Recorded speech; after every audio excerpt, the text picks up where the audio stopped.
My wife ended our marriage via a text message while I was working on an offshore rig. She secretly transferred ownership of my lucrative contracting business to her secret lover. I replied with a simple thumbs up emoji. What she didn't realize was that the company was a ticking legal time bomb, and I had orchestrated the trap a year in advance. I'm Marcus, 35, a commercial saturation diver working in the North Sea. I received the text message in my cramped bunk at exactly 4:15 a.m. after an exhausting 12-hour shift. Elena's message was brutally efficient. She had filed the papers, handed the keys to my business over to David, and told me not to bother calling. I stared at the glowing screen of my phone for about 30 seconds. Then I tapped the thumbs up emoji, hit send, and walked down to the mess hall for breakfast like absolutely nothing had changed. My diving partner, Lars, took one look at me over his oatmeal. You look like a ghost. What happened? I poured a black coffee. Wife filed for divorce, I muttered. Handed my salvage company over to her boyfriend. Lars stopped eating. What's the play? I smiled. I let them drown. Here is the crucial detail Elena completely misunderstood. My company, Apex Deepwater, looked incredibly wealthy on paper. Last October, 9 months before my deployment, she insisted we restructure the LLC. She claimed she wanted to be co-manager to handle the administrative burden while I was underwater. I smiled, nodded, and met with my corporate attorney. I agreed to make her a co-signer on the LLC, but I made one critical, silent adjustment behind the scenes. I legally separated all of the physical assets, the 3 heavy-duty salvage vessels, the autonomous underwater vehicles, and $950,000 worth of specialized diving gear, into an irrevocable blind trust solely under my name. The LLC she just handed over to David, it owned absolutely zero equipment, but it did hold the contract. Specifically, it held a massive, high-risk dredging contract with the Port of Galveston. It carried a terrifying $2.5 million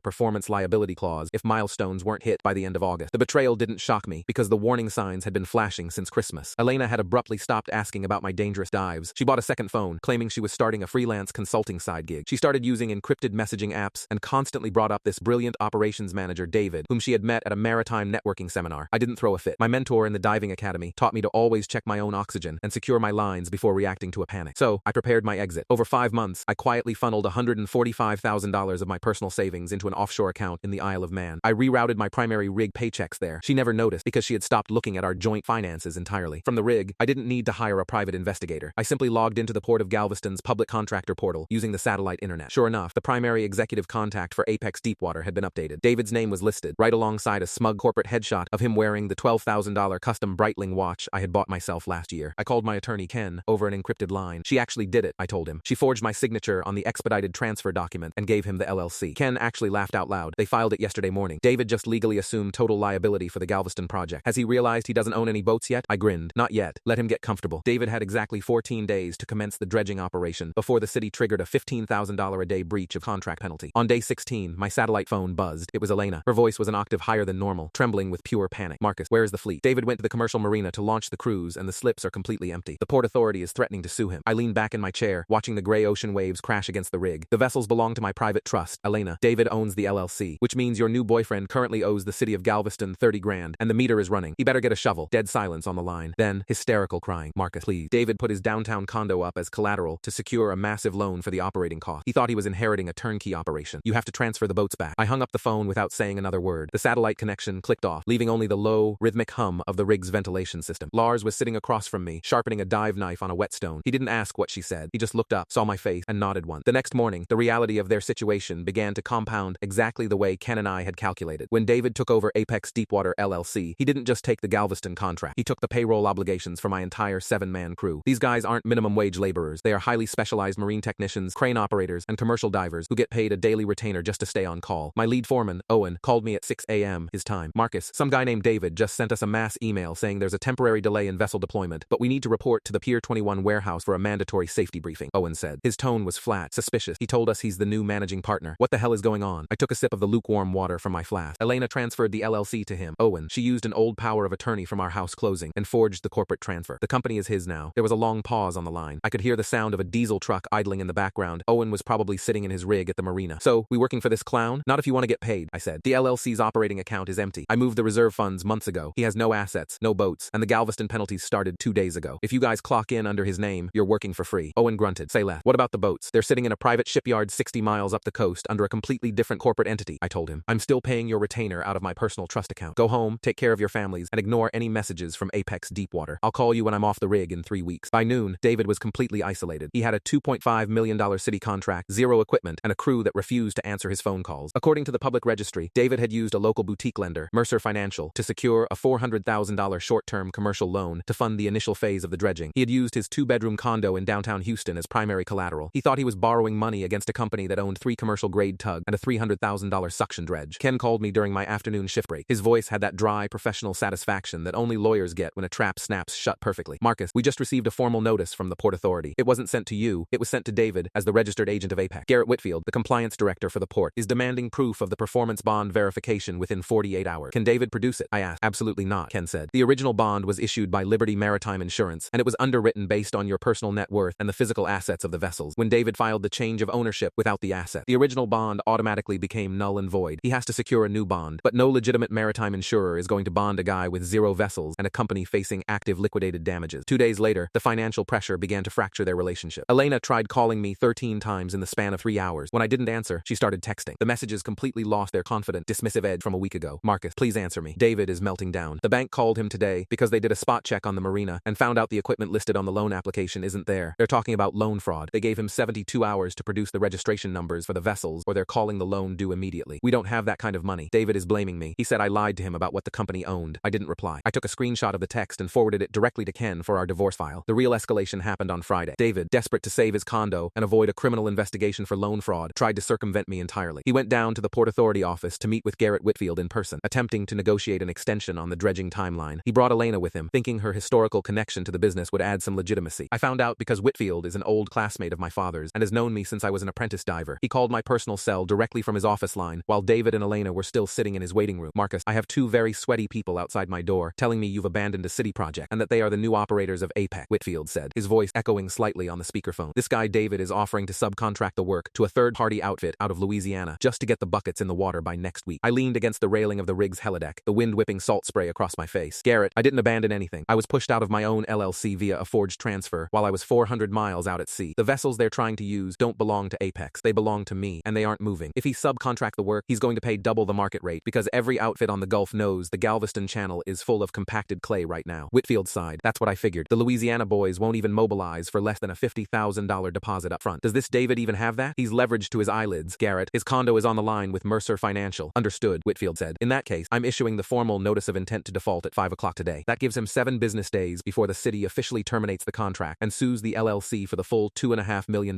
non-performance penalty. I'm sorry about the family mess, Marcus, but business is business. Tell him I said hello, I replied. According to Ken, who was monitoring the corporate filings, David tried one last desperate move that evening. He attempted to legally dissolve Apex Deepwater LLC to escape the contract liability, thinking that if the company didn't exist, the city couldn't sue him. But Ken had already filed an active injunction in probate court the morning after the initial text message, freezing any structural changes to the entity due to the ongoing fraud investigation regarding my forged signature. David was legally locked inside a room that was filling up with water, and every door was welded shut. The emotional fallout between them became public over the weekend. Elena didn't have money of her own. She had spent the last 3 years managing our household accounts, while I earned the bulk of our income on 6-month offshore rotation. Her personal credit card was an authorized user card tied to the Apex corporate account. On Saturday morning, David canceled that card to cut costs. She sent me a long, unhinged email from her old personal address at 2 a.m. on Sunday. You're a monster, Marcus. You knew exactly what would happen if I gave him the company. You let me walk right into this. David threw a glass against the wall tonight. He told me that if he loses his condo, he's going to the police and telling them I forced him into the transfer. He's turning on me. My sister won't let me stay with her because she says I ruined my own life. You're sitting out there on that rig laughing at us while my entire world is ending. We were married for 7 years. How can you be this cold? I read the email twice while sitting in the dark galley. I didn't feel angry. I didn't feel vindicated. I just felt a profound, heavy exhaustion. She was right about one thing. I did know exactly what would happen, but I hadn't forced her hand. She had chosen to look at my life's work, assume it was easy money, and take it with someone else while my lungs were breathing mixed gas 300 feet below the surface of the ocean. I didn't answer the email. I closed the laptop, went back to my locker, and began checking my dive harness for the morning rotation. The depth gauges were calibrated, the backup tanks were pressurized, and my primary lines were clear. Out here, if you don't secure your own gear, the pressure will crush you before you even realize you're leaking. I had secured mine a long time ago. They were just starting to feel the weight. Monday morning brought a different kind of pressure, the kind that doesn't come from ocean depth, but from sheer human panic. I was halfway through a post-dive debrief in the operations room, smelling like neoprene and sweat, when the comms tech tapped my shoulder. Personal call on line 2. Marcus, sounds urgent. I picked it up, expecting it to be Ken. Instead, it was my older sister Nora. She's sitting on my front porch, Nora said. No greeting, just a flat, tired statement. Who? I asked. Elena. She's got 2 suitcases and she's a mess. Crying so hard she's hyperventilating. Says David locked her out of his place last night. Apparently, he blames her for the fact that Mercer Financial froze his personal bank accounts this morning. I looked out the thick reinforced window of the comms room. The North Sea was a choppy, violent gray. Did you let her in? Hell no, Nora replied. I gave her a bottle of water and told her to stay on the steps while I called you. What do you want me to do? Tell her to call a cab and leave. Marcus, Nora sighed. I heard the creak of her front door opening. Then, a scuffle of noise, the phone fumbling, and suddenly, Elena's voice was on the line, ragged and shrill. Marcus, please, put Nora back on, I said evenly. Marcus, they served me. A man in a suit came to David's building this morning and served me with papers. Mercer Financial is suing me personally. I rubbed the bridge of my nose, feeling the deep ache of exhaustion behind my eyes. Why would Mercer sue you? You don't own the LLC. David David said it was just a formality, she sobbed, the words tumbling out in a panicked rush. When he got the loan for the operating costs, the bank wanted a secondary guarantor. He told them I was the historical co-manager of APEC. He said because my name was on the old tax returns, it would push the approval through faster. I signed the guarantee. Marcus, I didn't know he put his condo up, and I didn't know the company was empty. They're holding me jointly liable for $400,000. I let the silence stretch over the satellite connection. It was a textbook. Brutal mistake. She had been so eager to play the high-powered executive with her new boyfriend that she had signed a commercial loan document without reading the fine print. You forged my signature to give him the company, I told her, my voice dropping to a low, hard register. You made yourself an officer of an empty shell. You signed a commercial loan guarantee for a man you've been sleeping with behind my back. None of that is my problem. Just sell one boat, she begged. The autonomous sub. It's worth $250,000. You don't even use it that much. Please, we'll give you everything else back. You don't have anything to give back, Elena. Give the phone to Nora. Marcus, Nora, I barked. The phone shifted again. Yeah, I'm here, Nora said quietly. Call the police if she refuses to leave your property. I'm going back to work. I hung up the receiver. By Wednesday, David had reached the bottom of his barrel and started scraping the wood. Ken called me during my evening rotation. They hired a shark, Ken said, sounding more amused than concerned. A guy named Ellis Brennan. He's a bottom feeder litigation attorney who specializes in messy divorce. He just filed an emergency motion in family court. On what grounds? I asked, pulling off my heavy work boots. He's arguing fraudulent conveyance, Ken explained. Brennan is claiming that the blind trust holding the boats was created specifically to hide marital assets in anticipation of a divorce. He wants the judge to pierce the trust, drag the vessels back into the marital estate, and liquidate them to cover the Galveston contract and the Mercer loan. I felt a brief spike of adrenaline, the kind you get when a dive line snags on a reef. Can he do that in a normal divorce? Maybe, Ken said, but not in this one. Elena is the one who initiated the corporate restructuring a year ago, and we have the emails to prove she pushed for it. Furthermore, she signed the LLC over to David as a business decision. She can't argue that she was defrauded out of assets when she actively participated in moving them, and then illegally transferred the remaining company to a third party. So what's Brennan's play? He's trying to scare you into a settlement, Ken said dismissively. He's hoping you'll toss them $50,000 just to make the headache go away. I'm filing a motion for summary dismissal tomorrow morning, and I'm attaching the police report we filed regarding your forged signature on the transfer document. The family court judge is going to take one look at this and laugh Brennan out of the room. But David wasn't just relying on his lawyer. He was vindictive, and he wanted me to bleed the way he was bleeding. On Thursday afternoon, I was scheduled for a deep water pipeline inspection. I was in the dry room, checking my oxygen mixtures, when Silas, the rig's offshore installation manager, walked in. Silas was a massive, bearded Scotsman who didn't tolerate drama on his platform. Stand down, Marcus, Silas said, crossing his arms. You're grounded. I froze, my hand hovering over the pressure valve. Excuse me? I'm cleared for duty. My vitals were checked an hour ago. It's not your vitals, Silas grunted. Corporate HR in Aberdeen just flagged your file. They received an email from some guy in Houston named David. He sent a massive document dump claiming you're under active investigation for corporate fraud, theft of commercial maritime assets, and marital embezzlement. He attached a copy of a lawsuit with your name on it. A cold, heavy knot formed in my stomach. Silas, it's a civil dispute. My ex-wife handed my business over to her boyfriend, and now they're drowning in debt because they didn't realize they only stole the liabilities. It's a shakedown. Silas sighed, rubbing his temples. I believe you, son, but Aberdeen doesn't know you from Adam. They see the words theft of commercial assets, and they panic. Our insurance policies are strict. Until legal clears this up, you're suspended from diving. Pending investigation, you're confined to the rig. Administrative duties only. I stared at him. Being grounded on an offshore rig is a special kind of hell. You don't get to go home. You just sit in the middle of the ocean, earning base pay instead of hazard pay, watching other men do your job while you scrub bulkheads or organize tool sheds. How long? I asked, my jaw tight. 72 hours minimum, Silas said apologetically. Get your lawyer to send corporate a letter explaining the situation. Fast. I spent the next 2 days pacing the steel grates of the rig like a caged animal. The North Sea weather turned brutal, lashing the platform with freezing rain and gale force winds, perfectly matching my mood. I scrubbed rust off spare winch drums and inventoried hydraulic fluid. Every hour I wasn't in the water was money out of my pocket, but more importantly, it was an attack on my professional reputation. The diving community is small. Rumors spread fast. I got Ken on the phone. I didn't bother with a greeting. David contacted my employer. He sent them the fraudulent conveyance lawsuit and told them I'm a thief. I'm grounded from diving. Ken cursed softly. That idiot. He just crossed a massive line. Marcus, that's tortious interference with a contract and defamation per se. He's trying to destroy your livelihood. I want him crushed, Ken. I don't want to wait for the Galveston penalty to bankrupt him. I want to hit him back right now. Give me until Monday, Ken said. The family court hearing on his emergency motion is scheduled for 9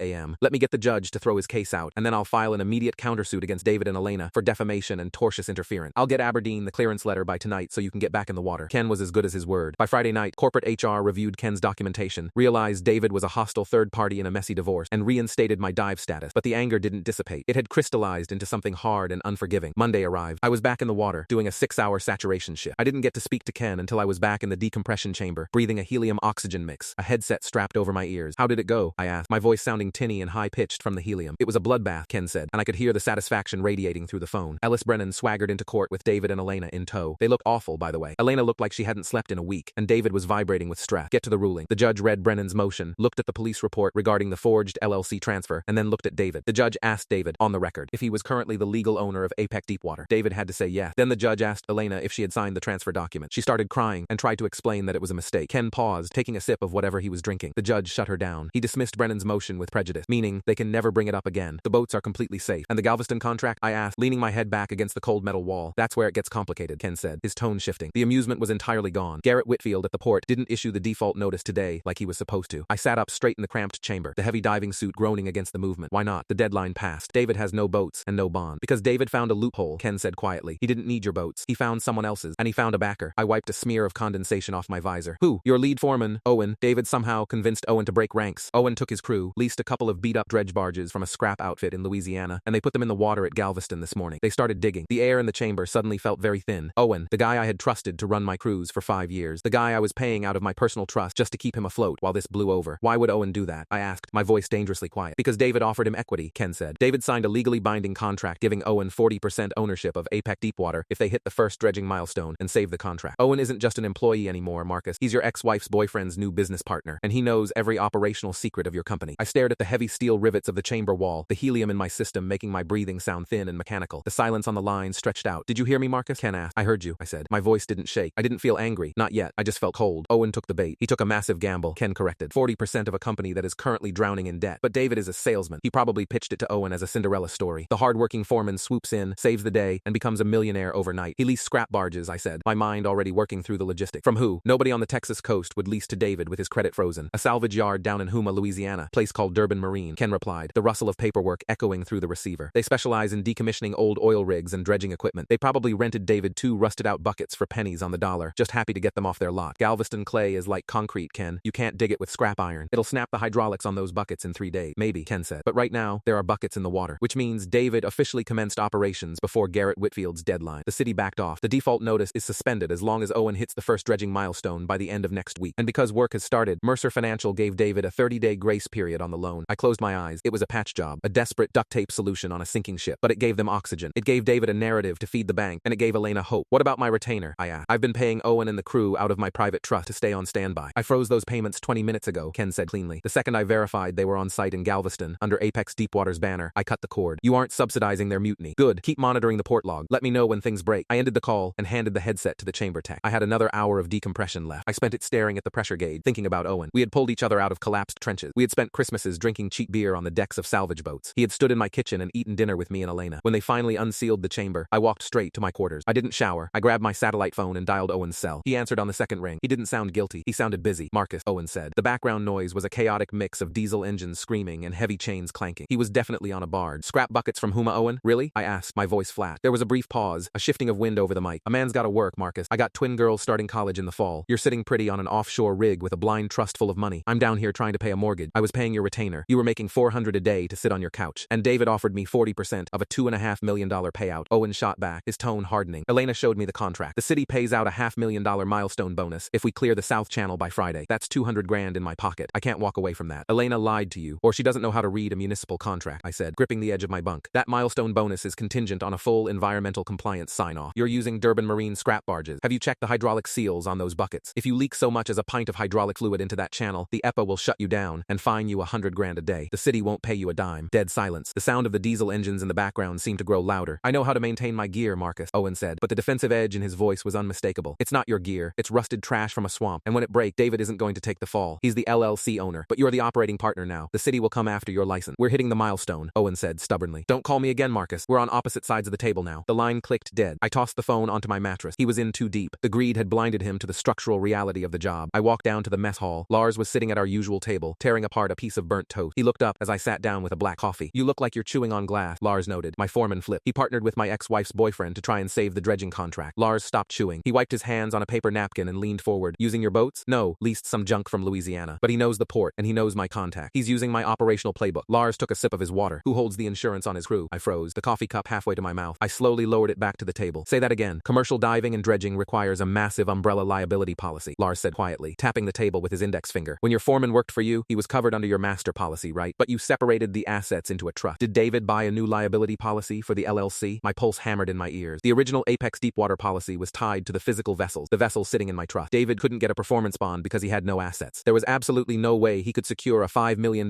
commercial liability policy for a crew working on scrap barges. No underwriter in the country would sign off on it without an asset inspection. They're digging without insurance, I whispered. If they are, Lars said, and the Port Authority finds out, they won't just cancel the contract. The Coast Guard will impound the vessels and arrest the site manager. I didn't finish my coffee. I stood up and practically sprinted back to my quarters. I booted up my laptop and initiated a secure video call with Ken. Ken. It was 8 p.m. in Houston, but Ken answered from his home office, a glass of bourbon in his hand. Tell me you didn't cancel the original Apex liability policy, I said, breathless. Ken frowned, setting the glass down. No, I didn't cancel it. I transferred it. When we moved the boats to the blind trust, I amended the policy to name the trust as the sole insured entity. Why? Because David and Owen are running a dredging operation on a city contract, I said, a slow, grim smile spreading across my face. The Port of Galveston requires proof of insurance on file. When David took over the LLC, Garrett Whitfield asked him for the performance bond, which David couldn't produce. But did Whitfield check the liability policy? Ken's eyes widened slightly. He pulled his keyboard toward him and started typing rapidly. The city's contractor portal automatically rolls over the insurance certificates from the previous year unless they expire. Your old policy certificate is still uploaded in the system under Apex Deepwater. Whitfield probably just glanced at the dashboard, saw a green check mark next to liability insurance, and assumed they were covered. But they aren't, I said. That policy belongs to my trust now. It only covers the vessels in my shipyard. It does not cover Durban Marine barges, and it does not cover David's LLC. Marcus, Ken breathed, staring at his monitor. They are operating a heavy industrial worksite in a major commercial shipping channel, completely uninsured. They are riding on your old paperwork. If a cable snaps and hits a deckhand, David is personally liable for millions. It's a criminal offense. Call the broker, I said. First thing tomorrow morning. Have them send a formal, certified notice of non-coverage to the Port of Galveston. Inform the city that Apex Deepwater LLC is not insured under any policy associated with Marcus Vance or the Vance Blind Trust, and that the certificate on file is invalid for their current operation. Whitfield will have a heart attack, Ken said, grinning. He'll have to shut the site down immediately to protect the city from liability. Do it. I slept soundly for the first time in a week. The hammer dropped at exactly 11:30 a.m. the next day. I was suiting up for a shallow structural inspection on the rig's pilings when my phone started vibrating violently in my lock. It buzzed, stopped, and immediately started buzzing again. I checked the screen. It was Elena. I let it ring. Then came a text. Answer the phone. Marcus, please. They are arresting Owen. I stared at the screen. I stripped off my neoprene gloves, unlocked the phone, and called her back. She answered with a ragged gasp. What did you do? She screamed over the phone. The background noise wasn't the quiet of David's condo. It sounded like the wind whipping across a concrete pier. She was at the port. What did you do to the insurance? I didn't do anything, Elena, I said calmly. I protect my asset. You and David stole an LLC and didn't bother to read the operating requirements. The Coast Guard is here. She sobbed, the panic completely stripping away any of the arrogance she had tried to maintain over the last few days. Garrett Whitfield came down to the docks with 2 harbor police cruisers. They blew air horns and forced Owen to stop the dredge. Whitfield is screaming at David about fraudulent insurance certificates. They put Owen in handcuffs. Owen is the site manager operating uninsured heavy machinery on a municipal waterway, I explained, as if I were reading from a textbook. That's a felony risk to the public. David told the bank we were hitting the milestone tomorrow. She cried. Mercer Financial had an inspector coming out this afternoon to verify the work. If the site is shut down, they're going to foreclose on David's condo by Monday. You have to call Whitfield. Tell him it was a clerical error. Tell him you'll reinstate the policy for the week. Are you out of your mind? I asked, genuinely amazed by her delusion. You forged my signature, stole my company, tried to sue me for assets you knew I legally protected, and poached my crew. And you want me to commit insurance fraud to save your boyfriend's apartment? Marcus, I have nowhere to go. My sister won't take me in. I have $50 in my checking account. If David loses everything, he's going to leave me. He's already looking at me like I ruined his life. You did ruin his life, I said softly, but he helped. You two deserve each other. I hung up. 2 hours later, Ken forwarded me an email. It was a mass communication from the Port of Galveston, sent to all registered contractors. It was a formal notice of immediate termination. Apex Deepwater LLC was stripped of the dredging contract due to gross safety violations and failure to maintain insurance. The email explicitly stated that the city was initiating litigation to recover the full $2.5 million penalty, plus damages for the delay. David was dead in the water. The company was worthless. The debt was astronomical, and Mercer Financial was coming for his collateral. But a cornered animal is unpredictable, and David wasn't just going to quietly hand over his keys to the bank. That evening, I received an email directly from David. It wasn't sent to my personal address. It was sent to my secure offshore banking contact in the Isle of Man. The subject line was simply, I know about the $145,000. I went perfectly still. I opened the email. You think you're the only one who can look at a digital footprint, Marcus? The email read. When Elena gave me the keys to the kingdom, I didn't just get the LLC. I got the old company laptops. You wiped the hard drives, but you didn't clear the router cache at the house. I hired a data recovery guy. He pulled the IP log. He found the repeated pings to a private wealth management portal in Douglas, Isle of Man. We subpoenaed the joint bank records during the divorce discovery. There are missing gaps in your direct deposits over the last 5 months. You hid marital cash offshore before the divorce was filed. That's a federal offense. I read the text 3 times. My chest tightened. He was bluffing about the federal offense. It was a civil family court matter, but he wasn't bluffing about the money. I had funneled my rig paychecks away. Here is the deal. The email continued. You are going to wire $400,000 to Mercer Financial by 9 a.m. tomorrow to clear my condo and kill the personal guarantee Elena signed. If you don't, I am sending the data recovery logs to the IR's Criminal Investigation Division, and I am giving them to Ellis Brennan to file an emergency freeze on all your domestic accounts. You beat us on the boats, Marcus, but I will drag you into a 5-year federal tax audit that will cost you everything you saved. Pay up. I sat in the dim light of my bunk, the hum of the rig vibrating through the metal walls. David had finally found a weapon. He was bleeding out, but he had managed to grab a knife. I picked up the satellite phone and dialed Ken. We have a problem, I said when he answered. I forwarded him the email. I listened to Ken read it in silence. When he finally spoke, his voice was tight. He actually found the offshore routing. Can he do what he's threatening? The ear's threat is a nuisance, but it's a massive headache. If he submits a formal whistleblower complaint with IP logs showing hidden offshore accounts during a divorce, the ears will absolutely freeze your domestic banking until they investigate. You won't be able to pay your attorney fee, your trust maintenance, or your crew's retainers, but the bigger issue is the family court. The judge threw threw out their case, I reminded him. He threw out the case regarding the boats because Elena knew about the trust, Ken said, his tone grim. She didn't know about the cash. If David proves you intentionally diverted marital income to a hidden offshore account months before she filed for divorce, that is textbook financial dissipation. A judge will sanction you, force you to repatriate the funds, and likely award her 100% of the hidden cash as a penalty. I rubbed my eyes. So I pay him 400 grand to save his condo? No, Ken said sharply. You never negotiate with a blackmailer. The moment you pay him, he knows he owns you. He'll just ask for more when the city of Galveston sues him for the $2.5 million. Then what's the play, Ken? He gave me until 9 a.m. Let me look at the data privacy laws regarding router cash recovery without a warrant, Ken muttered, typing quickly. Just sit tight, Marcus. Don't reply to him. Do not confirm the existence of the account. I didn't sleep that night. I stared at the ceiling, feeling the slow, heavy pressure of the situation pressing down on me. I had built a perfect trap for the company, but I had left a digital footprint at the house. At 6:00 a.m., my phone buzzed. It was an incoming call from an unknown Houston number. I answered it. Marcus Vance? A woman's voice asked. She sounded sharp, professional, and entirely out of place for a Saturday morning. Speaking, my name is Claire Voss. I'm a senior loan officer with Mercer Financial. I apologize for the early hour, but this is a rather urgent matter. I sat up in bed. How did you get this number? Your ex-wife provided it, Claire Voss said smoothly. She called our emergency after-hours line at 3 a.m. She was quite distressed. She informed us that David is currently attempting to extort you for the funds to cover his defaulted loan with our institution. I blinked in the dark. Elena told you that? She forwarded us the email he sent you, Claire confirmed. Mr. Vance, I am calling to inform you that Mercer Financial does not participate in, nor do we accept funds obtained through coercion or extortion. If you wire $400,000 to our institution this morning to clear David's debt, our compliance department will immediately flag the transaction, freeze the funds, and report the transfer to the Financial Crimes Enforcement Network. I let out a slow breath. Why are you telling me this? Because, Claire Voss said, her tone dropping a degree in temperature, David committed fraud against our bank. He used fabricated company assets to secure the collateral. We are foreclosing on his condo on Monday, and we are forwarding his file to the district attorney. Elena realized that if David successfully extorts you to pay the bank, she becomes an accessory to federal wire fraud, on top of the civil liabilities she's already facing. She panicked. She threw him under the bus to save herself. Exactly, Claire said. Do not send the money, Mr. Vance. The bank will not accept it, and David has no leverage left. The line went dead. I lowered the phone, staring at the glowing screen. The alliance between Elena and David hadn't just fractured, it had completely shattered. She had sold out his blackmail attempt to the very bank he was trying to pay off. I texted Ken. Mercer Financial just called me. Elena ratted David out to the bank about the extortion. The bank won't accept the wire. The blackmail is dead. Ken replied 2 minutes later. Checkmate. Go to work, Marcus. I geared up for my morning dive. The water in the North Sea was freezing, a deep, crushing black that usually felt isolating. Today, it felt clear. I was 300 feet down, welding a support strut on the main riser, when the sheer absurdity of it all settled over me. Elena had tried to outsmart me. David had tried to break me, and in the end, they had destroyed each other out of pure, unadulterated self-preservation. When I got back to the surface and finished my decompression protocol, I had a voicemail from Nora. Hey, my sister said, her voice softer than it had been all week. Just wanted to let you know. Elena showed up here again about an hour ago. No suitcases this time, just her car. She asked if I could loan her gas money to get to our parents' house in Dallas. I gave her $50 and told her not to come back. She looked broken. Marcus, I think it's finally over. I deleted the voicemail and set the phone on the metal desk. It was a nice thought from my sister, the idea that a clean break was possible, but I knew the mechanics of deep water pressure. When a structure collapses, the shockwave doesn't stop just because the primary target is crushed. It ripples outward, hitting everything in the vicinity. 2 days later, the shockwave hit Owen's family. I was in the mess hall eating a plate of dry egg when the satellite phone buzzed. The caller ID was a Houston number I recognized from a backyard barbecue I had hosted 3 years ago. It was Miriam, Owen's wife. I stared at the screen for a few seconds. I didn't want to answer it, but ignoring it wouldn't make her go away. I picked up the receiver. Hello, Miriam. He's in the county jail, Marcus, she said. Her voice wasn't hysterical like Elena's had been. It was cold, tight, and completely hollow. They set his bail at $250,000. We don't have that kind of money. We don't even have the 10% for the bondsman because Owen hasn't been paid in a month. I set my fork down. Miriam, I'm sorry, but Owen made a choice. I told him not to put those barges in the water. I warned him about the environmental liability. Don't give me that, she snapped, the anger finally cracking through her composure. You pulled the insurance. You knew he was out there on the water. You knew he thought he was covered under the old company policy, and you called the broker to yank it out from under him. You set a trap for your wife's boyfriend, and you used my husband as the bait. Your husband signed a contract to become a 40% owner of a company that Elena stole from me, I replied, keeping my voice perfectly level. He wasn't an innocent deckhand taking orders. He was a managing partner trying to cash in on my stolen contract. He knew the risks. He's a foreman, Marcus, she yelled. He doesn't know anything about corporate trusts and liability rollovers. David waved a piece of paper in his face and promised him a way to put our girls through college. You're the one who understands the paperwork. You could have called Garrett Whitfield and told him the site was uninsured before they started digging, but you waited until the buckets were in the water. You waited until it was a criminal offense. She was right about the timeline, but wrong about the obligation. I protected my asset. That's where my responsibility ends. The union doesn't see it that way, Miriam said quietly. The background noise on her end sounded like a busy municipal building, echoing footstep, the slam of heavy doors. Duncan Strand called me this morning. He's furious. He said guys are talking. They're saying you weaponized a safety policy during a domestic dispute and put union divers in federal jeopardy. My stomach tightened. Duncan Strand was the regional representative for the Commercial Divers Union. He was an old-school, hard-nosed guy who cared about one thing, the safety and livelihood of the men in the water. He had known me since I was an apprentice. If Duncan turned the union against me, I wouldn't just be grounded on this rig. I would be blacklisted across the entire Gulf Coast. No crew would dive with me, and no reputable outfit would hire my company, even when I got the boats back to work. Duncan doesn't have all the facts, I said. He has enough of them, Miriam replied. If you don't watch wire the bail money to the bondsman by noon tomorrow. I'm sitting down with Duncan and a reporter from the maritime trade. I will tell everyone exactly how Marcus Vance runs his business. The line went dead. I sat alone in the galley, listening to the hum of the massive diesel generators vibrating through the floorboard. The isolation of the rig, which had felt like a fortress a few days ago, suddenly felt like a trap. I was 400 miles away from the narrative being built about me on the mainland. I finished my coffee, dumped my tray, and walked straight to the comms room. I needed Ken. When Ken answered, he sounded distracted, the sound of keyboard clicking rapid and heavy on his end. Marcus, I was just about to call you. We have a new problem. It's going to have to wait, I said. Miriam just threatened to go to the union and the press if I don't pay Owen's bail. She's got Duncan Strand involved. If the union blacklists me, the blind trust and the boats won't matter. I won't be able to hire a crew to man them. Ken stopped typing. She's extorting you? She's desperate, and she has a point about the optics. To the guys on the docks, it looks like I let a foreman walk into a felony charge just to get back at my ex-wife. Do not pay that bail, Ken said instantly. If you pay the bail, it looks like an admission of guilt. It looks like you're compensating him because you know you set him up. From a legal standpoint, you are totally insulated. You had zero operational control over that site. I don't care about the legal standpoint right now, Ken. I care about my reputation in the water. I need to talk to Duncan. You can't, Ken said. His voice shifted, taking on that heavy, formal tone he used when things were truly bad. Because Duncan Strand isn't your biggest problem right now. Petra Harlow is. Who the hell is Petra Harlow? She's a federal bankruptcy trustee, Ken explained. David officially threw in the towel this morning. He filed Chapter 11 bankruptcy for Apex Deepwater LLC. He's trying to shield himself from the $2.5 million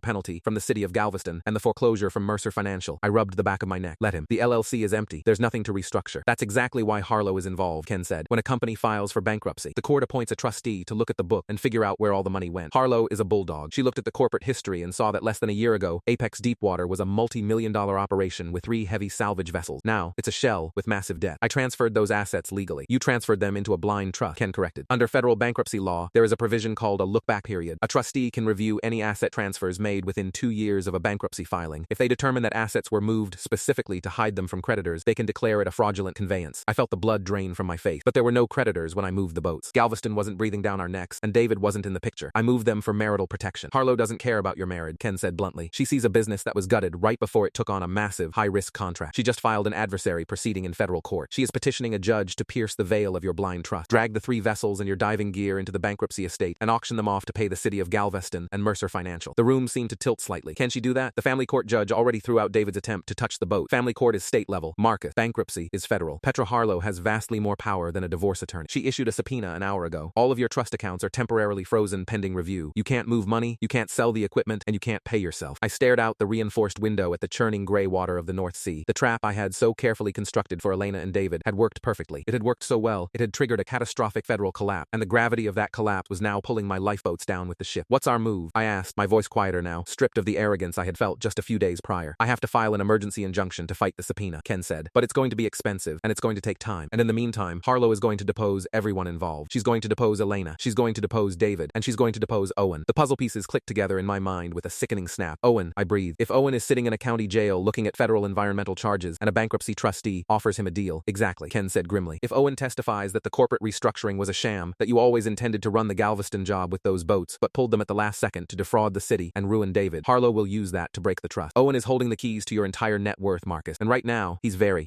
motivated to hand those keys to anyone who can get him out of a cell. Except, I said, leaning closer to the comms console, my voice dropping to a low, steady register. Owen wasn't in the room. The frantic clicking of Ken's keyboard stopped. What do you mean? Think about the timeline, Ken. When did the city of Galveston issue the request for proposal for the dredging contract? There was a rustle of paper. Late January. You submitted the bid in February. We won it in March. And when did Elena and I meet with you to restructure the LLC and create the blind trust? Ken went completely silent. I could hear the slow, sharp intake of his breath over the satellite feed. October, he whispered. Last October. Exactly, I said, watching the North Sea batter the steel legs of the rig. We separated the physical assets 5 months before the Galveston contract even existed. There were no creditors. There was no liability. You can't retroactively claim I hid the boats to defraud a city project I hadn't even bid on yet. The trust was created for tax mitigation and liability separation, and Elena herself initiated it. We have her emails to the CPA proving it. Harlow is assuming the Galveston job was the catalyst for the transfer, Ken said, the predatory edge slowly returning to his voice. She saw the bankruptcy filing and worked backward, assuming the timeline fit her narrative. It doesn't, I said. And Owen can't testify to my intent regarding a contract we didn't have. During a restructuring meeting he didn't attend. I am pulling the original RFP date and Elena's emails right now, Ken said, the adrenaline palpable in his tone. I'll attach them to an emergency motion to quash the subpoena. If I can prove to the federal judge that the trust predates the debt by half a year, Harlow's fraudulent conveyance argument evaporates. She won't even get to depose Owen. Do it, I said. And Ken, text me Duncan Strand's direct cell number. Marcus, I told you not to engage with the union. Just send the number. 10 minutes later, I was dialing a Houston area code. Duncan Strand picked up on the 3rd ring. He didn't say hello. I was wondering when you were going to call, Vance, Duncan said. His voice sounded like gravel grinding against a steel hull. I've got Miriam sitting in my office in tears and one of my best foremen sitting in lockup. You want to explain why you're playing games with union men? I'm not playing games, Duncan, I said evenly. I'm surviving a theft. Check your email. I just sent you a PDF. I heard a mouse click on his end, followed by silence. What am I looking at? Duncan asked. You're looking at the police report I filed 3 weeks ago, detailing how my ex-wife forged my signature to transfer ownership of Apex Deepwater to her boyfriend David. You're also looking at the corporate insurance charter. The liability policy was tied to the vessels, Duncan, not the LLC. David knew that when he took over. He had no boats, no performance bond, and zero insurance. He hired Owen anyway. Miriam says you pulled the policy, Duncan growled. I didn't pull anything. The policy stayed with my boats, which never moved from their private slip. David put Owen on scrap barges leased from Louisiana. David lied to him about the coverage to try and save his own condo from foreclosure. He sent a union brother into a municipal waterway on uninsured leaking iron, knowing damn well that if anything went wrong, the site manager would take the fall. Duncan was quiet for a long time. The only sound was the faint hum of an air conditioner on his end. David signed a contract giving Owen 40% equity, Duncan finally said, but the aggression was gone from his voice. It had been replaced by a cold, calculating anger. 40% of a stolen company that was already defaulting on a $2.5 million city contract, I replied. David used Owen as a meat shield. He figured if the Coast Guard showed up, they'd arrest the guy in the hard hat, not the guy sitting in a downtown condo. And he was right. I'm looking at this police report, Duncan muttered. If David forged the transfer, he's not the legal owner of the LLC, which means the equity contract he signed with Owen is void, which means Owen isn't a partner, I said. He's a victim of criminal fraud. He was induced to operate heavy machinery under false pretenses by a man impersonating a corporate officer. The union legal fund doesn't cover partners, Duncan said slowly, the gears shifting in his head. But it absolutely covers union foremen who are defrauded and endangered by unlicensed operators. Post his bail, Duncan. Get your union lawyers down to the county jail. Have them sit with Owen and explain that David played him. If Owen flips and files a formal complaint against David for criminal endangerment and fraud, the DA will drop the environmental charges against Owen and point the gun exactly where it belongs. I'll handle it, Duncan said. The line clicked dead. The collapse, when it finally came, was absolute. Ken's motion to quash hit the federal bankruptcy court the next morning. The judge took one look at the timeline. The trust created in October, the Galveston contract awarded in March, and dismissed Petra Harlow's subpoena immediately. The blind trust was ruled untouchable. The vessels were mine. With the trust off the table, Harlow turned her full attention to the remaining shell of Apex Deepwater. What she found wasn't a standard business failure. It was a crime scene. Duncan Strand's union lawyers had descended on the DA's office, presenting the forged LLC transfer, David's extortion emails, and the complete lack of maritime insurance. You cannot discharge debt in Chapter 11 bankruptcy if the debt was incurred through active criminal fraud. Harlow petitioned the court to dismiss the bankruptcy protection entirely. The judge agreed. The floodgates opened. Mercer Financial foreclosed on David's downtown condo on a Tuesday. By Thursday, the Port of Galveston filed a civil suit against him personally for the $2.5 million breach of contract. But the final nail was the criminal indictment. Armed with Owen's testimony and the police report Ken had filed, the Harris County District Attorney issued a warrant for David's arrest for commercial loan fraud and forgery. Elena tried to call me one last time on the day David was arrested. I let it go to voicemail. He's gone, Marcus, she said, her voice completely devoid of the sharp, confident edge she had carried just a month ago. She sounded hollowed out. The police took him this morning. Mercer seized the condo. I'm living out of my car. I drove to the marina hoping. I don't know what I was hoping. The slips are empty. Everything is empty. I just wanted to tell you that you won. There's nothing left. I didn't save the voicemail. I didn't forward it to Ken. I just deleted it. 2 weeks later, my rotation on the rig ended. I packed my duffel bag, zipped up my heavy canvas jacket, and caught the Sikorsky helicopter back to the mainland in Aberdeen. From there, it was a 14-hour flight back to Houston. I didn't go to the house I used to share with Elena. Ken had already initiated the sale of the property as part of the finalized divorce settlement. Instead, I drove my truck an hour south, down the coast, past the sprawling refineries and the commercial docks of Galveston, until I reached the private, gated shipyard where I leased space. The Texas heat was oppressive, heavy with the smell of salt, diesel fuel, and drying kelp. I unlocked the heavy chain-link gate and walked down the gravel path toward the deep water slips. They were sitting exactly where I had left them. The 3 heavy-duty salvage vessels, their dark blue hulls gleaming in the afternoon sun, thick mooring lines securing them to the steel cleats. The autonomous sub was safely locked inside the climate-controlled storage unit on the dock. I walked up the gangway of the primary vessel, the ironclad, and stepped onto the deck. The metal was warm beneath my boots. I ran my hand along the heavy winch housing. It was quiet. No phones ringing, no lawyers negotiating, no panic. My phone buzzed in my pocket. It was a text from Lars, who was still out on the North Sea rig. You check your oxygen? I smiled, looking out over the water. The horizon was clear, the sky a bruised, brilliant orange as the sun started to set over the Gulf. I typed back a reply. Lines are secure. Breathing easy. I put the phone in my pocket, walked up to the wheelhouse, and started prepping the engines for the next job.